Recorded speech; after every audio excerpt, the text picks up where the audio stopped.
Career बनाना, reporter, writer या फिर editor बनना, तो आज ही संपर्क करें आज है रमझाझर में।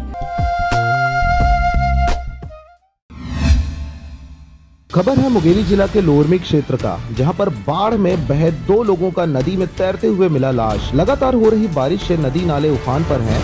वहीं लोरमी के नजदीक कोतरी नदी में 2 लोगों की लाश मिलने से गांव में सनसनी फैल गई है। बताया जा रहा है कि झजपुरी कला के रहने वाले बुजुर्ग तथा लोरमी मजगांव निवासी युवक राहुल श्रीवास्तव उम्र 23 वर्ष कल शाम से गायब था। बारिश थमने से नदी का जल स्तर कम हो गया। वहीं नदी के 2 अलग अलग जगहों से शव मिलने की सूचना पर लोरमी पुलिस मौके पर पहुंचकर लाश को बाहर निकालकर पंचनामा कर पोस्टमार्टम के लिए भेज दिया है। लोरमी से हरजीत भास्कर की रिपोर्ट, RJ रमझाझर।